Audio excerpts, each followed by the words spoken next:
سلامونه جوړ په خیر هیله لرم چې تاسو به ټول رک روغ وي او صحتمند به وي. په یوې بلې ویډیو کې تاسو ټولو ته زه هرکلی وایم. په دې هیله چې د دې ویډیو تر کتلو پورې راسره تر پایه پاتې شئ.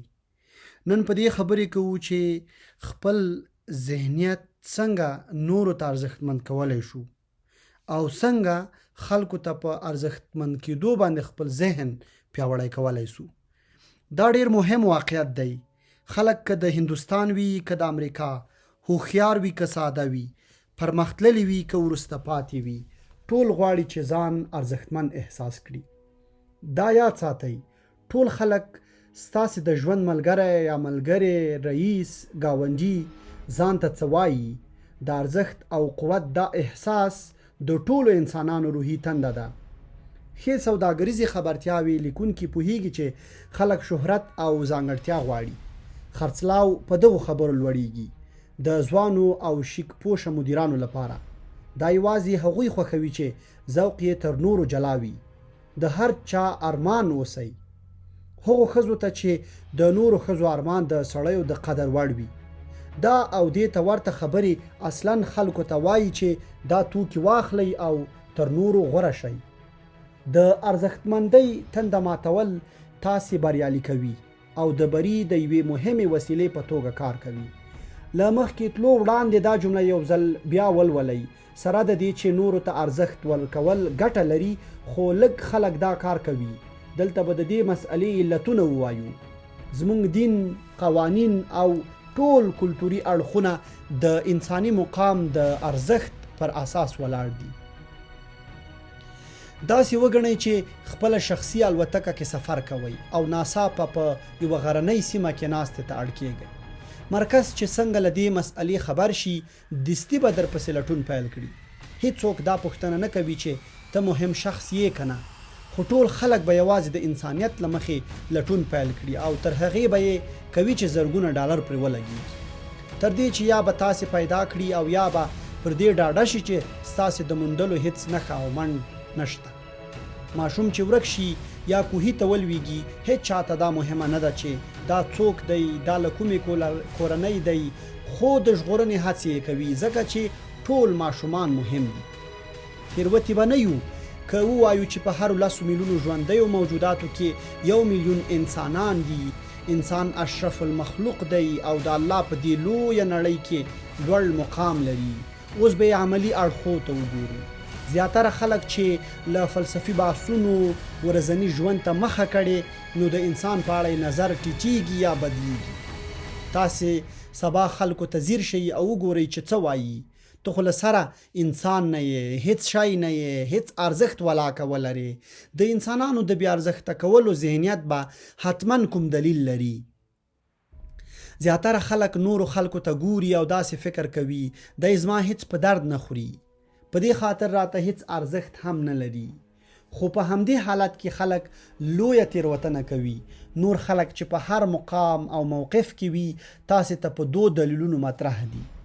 لومړی دا چې تاسې خلکو ته څومره ارزښت ورکوئ. هومره درته ډیر څه ورکوي. کلونه مخکې ډیورټیټ کې کار ته هر سهار په یو ملي بس کې تللم. د بس موټروان زوړ بد اخلاقه سړی و. 100 ځله داسې شوي چې یو سړی به د موټر له دروازې 2 ګامه لرې و، ده به ورپسې دروازه بنده کړه او هغه به ورپسې په سړک بیا چغې و منډې وهلې او لاسونه به یې خوځول. خو همدې موټروان به یو کس ته ډیر زیات درناوی درلود او ډیر صبر به یې ورته کاوه. ولې؟ دا ځکه چې دې کس د موټروان ډیر صفت کاوه. هر سهار به چې موټر ته راپورته شو، ورته ویل به سهار په خیر ښاغلیه. دې کس به له موټروان سره هر سهار سم روغبړ کاوه. کله کله به ورنږدې شو، ورته ویل به یې ولا ډیر با مسؤلیته دنده لرئ. په دې دومره ګڼه ګوڼه کې موټرواني د هر چا کار نه دی. تاسې ته یې خدای وړتیا او حوصله درکړې ده. دې کس به موټروان ته داسې احساس ورکاوه لکه بس نه الوتکه چې الوزوي، او په بدل کې به یې موټروان هم دومره درناوی کاوه. وړو خلکو ته د لویۍ احساس ورکول ستاسې په ګټه دي. نن سبا د امریکا په زیاتره دفترونو کې پلورونکي له خپلو سکرترانو سره داسې چلند کوي چې د خرڅلاو په کار کې تر مرسته اخلي. تاسې چاته د ارزښت احساس ورکړی هغه به در باندې ډیر پام وکړي او ډیر پام یې چې درته وکړ ډیر څه به درته نور هم وکړي که خلکو ته مو ارزښت ورکړ خلک به درنه ډیره سودا کوي نوي کارکوونکي به درته ډیر کار کوي همکاران به مو خپل کار پریږدي له تاسې سره به مرسته کوي او رئیس به مو هم هڅه کوي چې تاسې ته یو څه وکړي نورو ته د لویۍ احساس ورکول ستاسې هم په ګټه دي د لوی فکر خاوندان خلکو ته په ښه او درنه سترګه ګوري ارزښت یې زیاتوي او د خلکو مثبت اړخو ته چې ګوري نو ښې ممکنې پایلې هم ترلاسه کولی شي خلکو ته د ارزښت ورکولو دویم دلیل ته راځو نورو ته چې د ارزښت احساس ورکوي په تاسې کې هم دا احساس پیدا کیږي یوې زړې ښځې په لفټ کې کار کاوه زه به یې لفټ کې سهار و ماښام ښکته او پورته کولم عمر یې نږدې 50 کاله و ترخه ښکارېده او له خپل کار سره یې هیڅ علاقه نه وه داسې ښکارېده چې هیڅ کله چا ارزښت نه دی ورکړی دا په هغو میلیونونو انسانانو کې یوه وه چې میاشتې میاشتې یې په یو ثابت حالت کې ژوند کړی و نه ورته چا پام کړی و او نه یې ارزښت ورکړی و یو سهار مې پام شو چې خپل ویښته یې سم کړي وو دومره خاص کار یې نه و کړی داسې یې جوړ کړي وو چې هره مېرمن یې په کور کې جوړولی شي خو منظم و او ښایسته ښکارېدل زما یې نوم یاد و ورته ومې ویل اغلې ویښته مو نن ډېر ښکلي دي دا سټایل در سره خوند کوي د هغې رنګ سور شو او آن په منزل کې د لفټ ودرول هم تر هیر شول په سبا چې څنګه لفټ ته وردننه شوم راغږ یې کړ سهار په خیر ډاکټر صاحب شوارتز زما چې یادیږي دې ښځې لا چاته نوم نه واخیستی او وروسته میاشتې هم چې له کوره دفتر ته تللم دې ښځې چاته په نوم غږ نه دی کړی خو ما ورته ارزښت ورکړی وو او په ډېر اخلاص مې ستاینه کړې وه ما هغې ته ارزښت ورکړی وو هغې بیرته ما ته ارزښت راکړ او خپل بدل یې خلاص کړ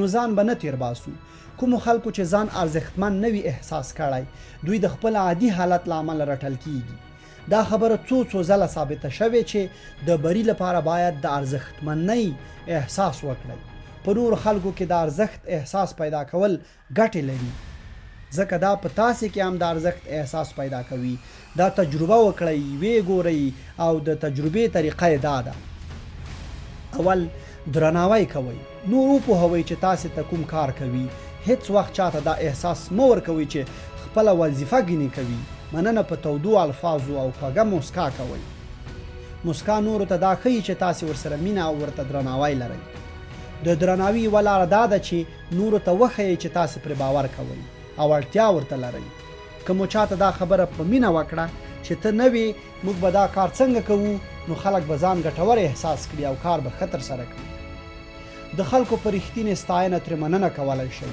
خلک هڅونه غواړي که ماشوم وي که ځوان وي او که بوډا ټول غواړي کار یې سم وګڼل شي او ارزښت ورکړل شي داسې نه ده چې ګنې یوازې لویې بریاوې به ستایئ د خلکو وړې چارې وستایئ څیره یې وستایئ کارونه یې وستایئ ورځنۍ چارې یې وستایئ نظریات یې وستایئ زیار یې وستایئ خپلو ملګرو ته لیکونه ولېږئ او د بریاو مبارکۍ ورکړئ ځینې وخت ورته د احوال اخیستو لپاره زنګ ووهئ کله کله یې لیدو ته سر ورښکاره کوئ او د سفر سختې پر ځان ومنئ خلک په ډیرو ښو عادي او بې ارزښته مه ویشئ او په دې چاره خپل وخت او ذهني قوت مه ضایع کوئ تبعیض او توپیر مه کوئ تعصب مه کوئ له پیاده نیولې تر رئیسه ټولو ته درناوی کوئ ټول مهم دي د خلکو سپکول تاسې نه درنوي دویم خلکو ته په نوم غږ کوئ ځیرک تولیدونکي هر کال سلګونه ډوله بکسې قلمونه کتابونه او نور شیان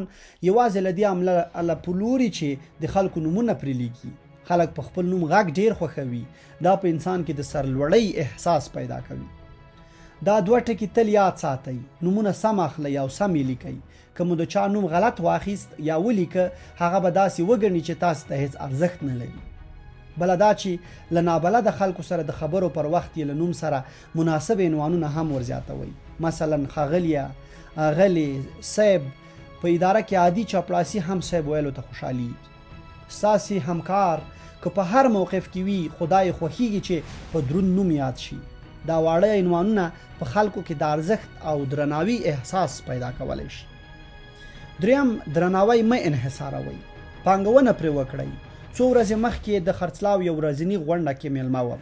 په هغه مازدیګر رئیس د 2 برخو مشرانو ته ډالۍ ورکولې. د دوی تر لاس لاندې سیمو کې تیر کال ډیر پلور شوی و. بیا یې هر یو ته د وینا 15 دقیقې وخت ورکړی. په وینا یې باید دا ویلي وای چې شرکت یې څنګه دا برای ترلاسه کړی دی. لومړی کس دې شرکت ته 3 میاشتې مخکې راغلی و. دی چې وینا ته وپاڅېد دا یې تشریح کوله چې دومره لوی کار یې څنګه کړی دی. موږ یې پر دې پوهولو چې د په هلو ځلو خرڅلاو دومره لوړ شوی دی. ویل یې زه چې راغلم هر څه ګډوډ و. ما ډیر کار وکړ. هر څه مې سم کړل. دومره اسانه کار نه و. خو ما بیا هم هر څه کې لاس کې واخیستل او کنټرول مې کړل. د به چې خبرې کولې د پلورونکو په څیرو کې به د خفګان نښې لورایه ښکارېدې. مشر یې خپل صفت کاوه او دوی په همغه صفت کې ورک شول. د دوی هلو ځلو پر خرڅلاو مستقیم اغیز کاوه خو دوی ته چا ارزښت ورنکړ او یادونه یې ونه شوه. ورپسې بل کس وینا ته پورته شو. د وینا بدله وه. لومړی دا وویل چې برای د پلورونکو د هڅو هلو ځلو په برکت دی. بیا یې هر یو جلا جلا ودراوه او د هغوی له هڅو یې مننه وکړه. اوس تاسې خپل دې توپیر ته وګورئ. لومړي کس ټول ویاړونه یوازې د ځان کړل او د نورو همکارانو زړونه یې مات او له کاره تور کړل. خو دویم کس دا ویاړ نورو ته ورکړ، یعنی پایلې یې ډېرې ګڼې. دا سړی پوهېده چې ستاینه داسې ده لکه پیسې، په دې هم پانګونه کېدای شي او ګټه کولی شي. دی پوهېده چې که تر لاس لاندې خلکو ته ارزښت ورکړل شي نو کال ته به مو کارونه لا ډېر ښه وي. دا یاد ساتئ چې ستاینه او درناوی قدرت دی. کله تاسې پورته خلک تاسې ستایي له دې ګټه واخلئ. دا ستاینه تر لاس لاندې خلکو ته ورکړئ. هغوی وهڅوئ چې خپله ګټورتیا زیاته کړي. تاسو چې خپل ویاړونه هغوی سره ویشئ، هغوی پوهیږي چې کار ته یې له زړه ارزښت ورکوئ. دلته مې یو ورځنی تمرین راوړی دی. دا تمرین ډیره ګټه لري. هر ورځ له ځانه پوښتنه وکړئ چې نن د خپلې کورنۍ او ژوند ملګري خوشحالولو لپاره څه کولی شم. دا به ډیر ساده کار وي خو اغیز یې ډیر زیات دی. یو مازدیګر مې د خرڅلاو یوې غونډې ته پر دې خبرې کولې چې بریالیتوب لپاره به کورنۍ چاپیریال څنګه جوړوو. د موضوع د ښه روښانولو لپاره مې له متأهلو ګډونوالو پوښتنه وکړه چې په وروستي ځل مو بې له اختر، کلیزې یا بل مناسبت پرته د ژوند ملګري یا ملګرې ته کله ډالۍ کړې. د هغوی ځوابونو زه خپله حیران کړم. 15 تنو پکې یوازې یوه میاشت مخکې خپلو مېرمنو ته ډالۍ ورکړې. زیاترو یې 3 او 6 میاشتې یادولې او له یوه پر 3 برخې ډېرو یې ویل چې هیر مو دي. ښه فکر وکړئ. په دې کې هم ځینې سړي ګیله کوي چې ښځې ورسره ولې سم چلند نه کوي. ما ویل چې دا خلک د یوې کوچنۍ ډالۍ په ارزښت پوه کړم. په همغه مازدیګر مې یو ګل پلورونکي ته وویل چې له درس ختمېدو څو شېبې مخکې صنف ته راشي. څنګه چې راغی ګډونوالو ته مې وویل نن درته دا ښیم چې یوه کوچنۍ او ناڅاپي ډالۍ ستاسې د کور په چاپیریال څه اغېز کوي. ما دې ګل پلورونکي سره خبرې کړې چې تاسې هر یو ته یو د ګلابو ګل درکړي او بیه به یې $9 وي. نو که تاسې دا پیسې نه لرئ یا داسې فکر کوئ چې مېرمن مو په دې پیسو نه ارزي نو دا پیسې به ستاسې پر ځای زه ورکړم. په دې خبره ټولو وخندل. ورته مې ویل دا ګل واخلئ، خپل د ژوند ملګري ته یې ورکړئ او سبا بیا ماته کیسه وکړئ. دا هم ورته ووایه چې دا ګل مو ورته په کومه خوشحالۍ کې ورواړئ.